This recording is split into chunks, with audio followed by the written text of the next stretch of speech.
Boston Red Sox have had a very interesting outfield situation this year. Started at the beginning of the year with Jarren Duran being sent to AAA, and now with Kiké Hernández injured, Duran has shined every day playing center field.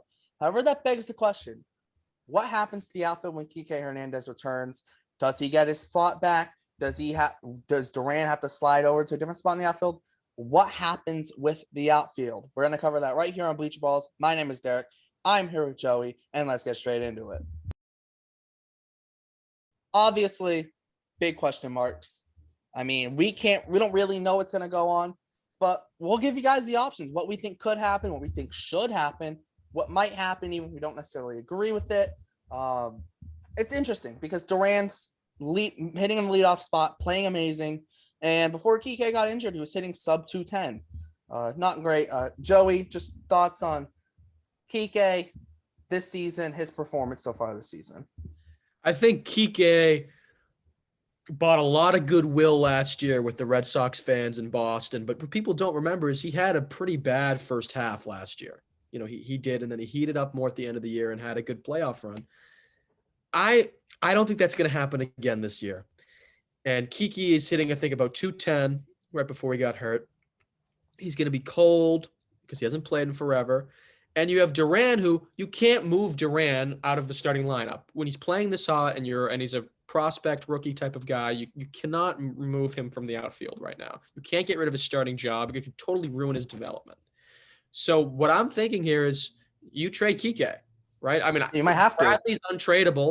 Bradley's untradeable because of his contract, but Kiké could be, I guess, useful to a competing team that can use his versatility. But I mean, unless we want to put Kiké at first base, which I don't think he's ever played before, which, you know, you put him at first base, he's hitting 210. What's Dahlbeck hitting? 205? At least Dahlbeck has more power than Kiké, right? And then you have Franchi, you know, batting for when righties are up.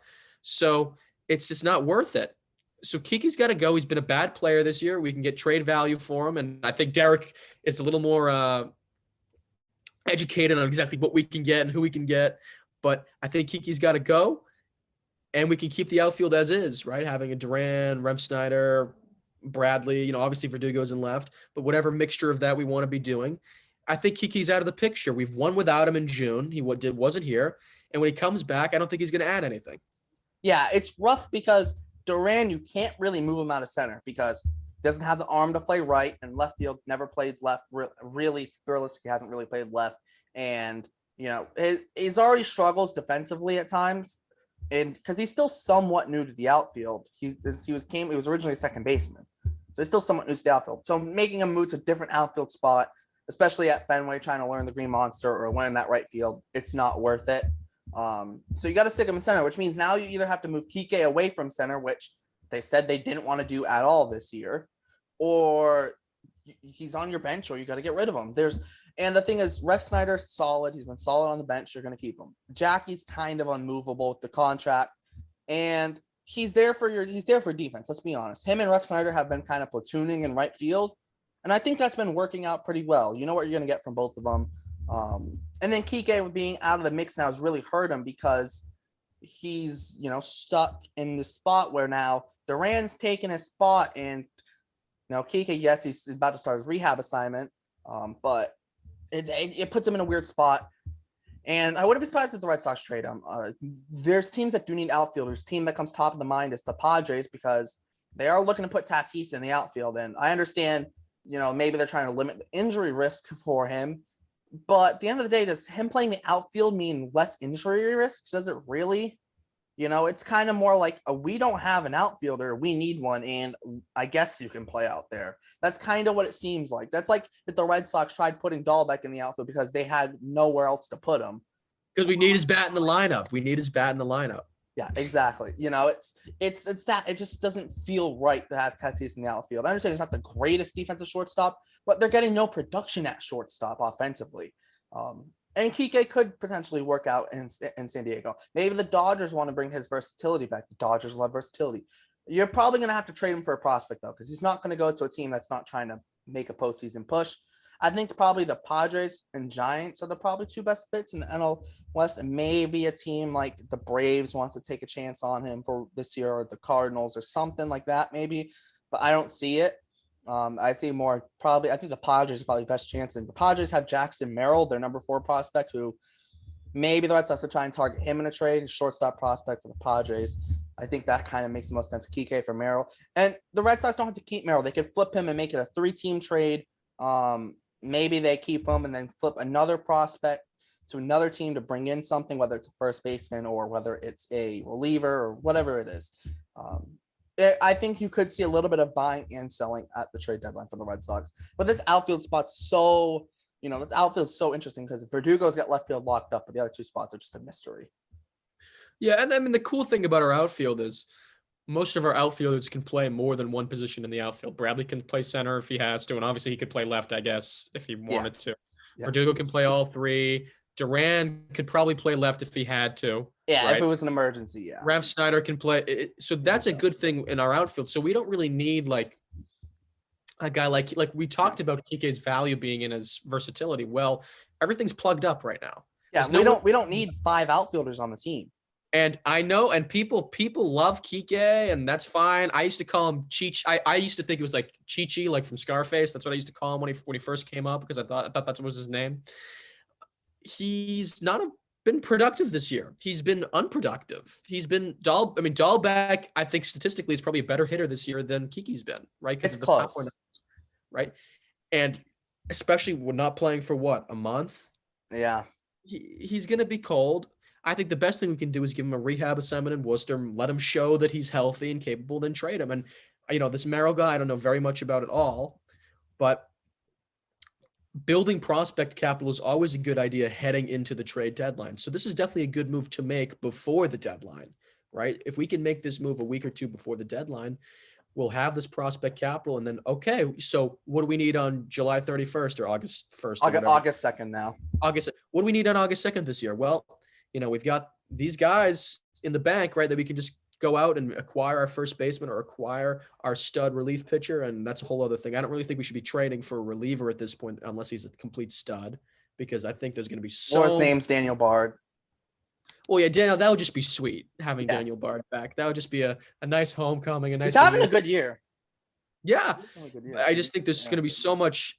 I mean, there's so much turmoil in our bullpen and our starting rotation right now. There's so many just bodies there that I don't think throwing in another guy that can pitch the 6th and 7th inning is really worth it, at least trading prospects for that. But if this Merrill guy can come and be an asset, right, we can go and use him to trade for someone else because he's a shortstop. If I'm shortstop. Yep. Yeah. So he's not going to be, he's not going to be coming up to play anytime soon. Yeah. So totally trade him away if you need something at the deadline, but this is a good deal to get done now. And I think that's the point. Yeah. And it's not even necessarily that trade. You don't have to trade him to the Padres from Merrill. You could trade him to any other team that wants him, that's trying to contend, and bring in a prospect. And maybe that prospect gets flipped. Maybe he doesn't, but maybe that prospect allows you to say, you know what? We're comfortable flipping another guy because we brought in this guy who's at the same position or similar position or whatever it is. It's like last year when the Red Sox traded for Schwarber, they traded Aldo Ramirez, right-hander, lower minors, but the low minors were starting to look a little bit better on pitching last year, especially with the emergence of Wilcom and Gonzalez. So the Red Sox said, you know what? We can trade Aldo Ramirez. And you're going to see that with Heimblum is if, I wouldn't be surprised if you traded one of the kind of high minors pitching guys, especially ones that get a little bit older, whether it's a Thaddeus Ward or whether it's Jay Groom or a guy whose development's been slower to get to this point in their career. And maybe they've kind of fallen down on the depth chart behind guys like Walter and Bayo and Seabold and Winkowski and Crawford, or even Chris Murphy, even below him. Maybe those guys could be traded for something like a reliever or something. So that's kind of what you're going to see.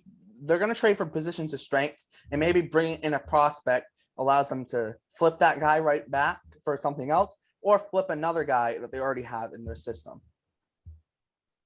I totally agree, Derek. Yeah, it's a rough spot. It sucks for Kiké. We love Kiké. I mean, he seems like a great person, right? But like at the end of the day, it's a business, and they got to do what's right for the team. And if what's right and I understand Kiké probably has big locker room presence, a clubhouse presence, all that stuff. But at the end of the day, you need to try and make moves to win a World Series. And yeah, he could be a locker room presence, but he hasn't been in the locker room while we've been winning. I mean, we have to think about that. When Kiké was playing, we were doing bad. And when he left, we started winning, right? So do we really want to change the locker room? Like, I know he's a good locker room guy, allegedly, but do we want to mess with the locker room dynamic, taking people out of their starting spots? That can really mess with the psyche of what's going on. And again, this would be a totally different conversation if Kiké was a 260 hitter, but he's a 210 hitter who was, or if Duran wasn't playing well, or if Duran wasn't playing well, but you cannot remove Duran from the starting lineup. Yep. You cannot, it would ruin his development. And you don't get chances, with these guys very often. And a lot of guys come up and fail, a la Bobby Dalbec and others. He's came up, he's finally succeeded. And what are we going to do? Have him play once every 3 days because Kiké, the 210 hitter, needs to be in the lineup? No. You can't do that. I literally said at the start of the season, you can't have him in the big leagues if he's not going to play often because it's just going to hurt his development. So, and at this point, there's no point in sending him back down to AAA because he's been so good. And you can't have him lead him off. You can't lead him off. No, you can't. You need Duran in that leadoff spot. He's so valuable. I mean, he's been so valuable in the leadoff spot. You cannot move him out of that leadoff spot. You can't move him out of the lineup. Now, what happens? Would they be willing to slide Kiké over to right field, maybe? But then at that point, Refsnyder's been playing amazing, and Jackie's the left-handed hitter. Kiké's kind of the odd man out there as well because Refsnyder's been playing amazing, and you even have Franchi who can play right. And again, all three of those guys, I think, probably have higher batting averages. I don't know about Bradley, but all have higher batting averages than Kiké did this year, right? And they've all been playing, right? And Bradley's successful generally at Fenway Park, so you have that split, and he's a better fielder.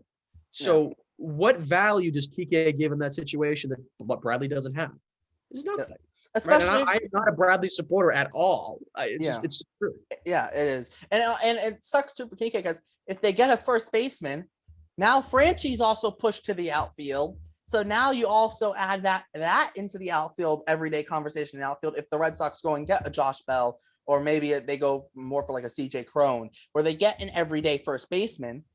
Now the question is, okay, Franchi's not playing first anymore. Stick Franchi in right against righties most of the time, and maybe Refsnyder against lefties. And then Jackie's your bench outfielder. What the hell do you need Kiké for? To be the backup infielder? You have Christian Arroyo for that. And Arroyo's been playing a lot better as of late. You don't need him. And one last point I want to make before we end the video is that him and Cora have a very strong relationship, Kiké and Cora. Yeah. And I wonder how that affects the possibility of him being traded, because I'm sure Cora is going to be in there lobbying for his guy to stay, even though it does not make strategic sense. Remember, we were leading off with Kiké for a good portion of this year, and it was awful. Right? Yeah, and that's going to be Chaim Bloom's call, though. Chaim Bloom has to make that call. That's not Alex Cora's call to make. Chaim Bloom has to make the call and put his foot down on this one and say, if they're going to trade Kiké, Chaim Bloom has to say, this is my call. I'm making it. Duran's playing too well. You cannot take him out the lineup. Right field, you have the guys who can put in right field. We got to make this move. And especially if it's going to also help maybe get another piece, whether it's a first baseman or relief pitching or whatever it is. Because I think the dream deadline for the Red Sox is you bring in a reliever, Daniel Bard, most likely, or maybe it ends up being a Robertson or Michael Fulmer. You get one of those three. Then you bring in a first baseman, whether it's Josh Bell or CJ Cron. Cron would have an extra year of control. He has next year as well, which you could DH him next year. And then you go, maybe flip Kiké. Because what's the point of having him on the roster at this point? That's like the dream deadline. You bring Kiké and you get a good prospect back. That's kind of what it's got to be. So, yeah, it sucks too.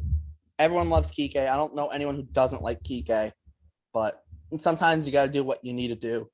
You got to make the right moves and push the right buttons, and that's what Chaim Bloom's there for. He's there to make the tough decisions. Let's see if he can make it. Now, I wouldn't be surprised if Kiké doesn't get traded.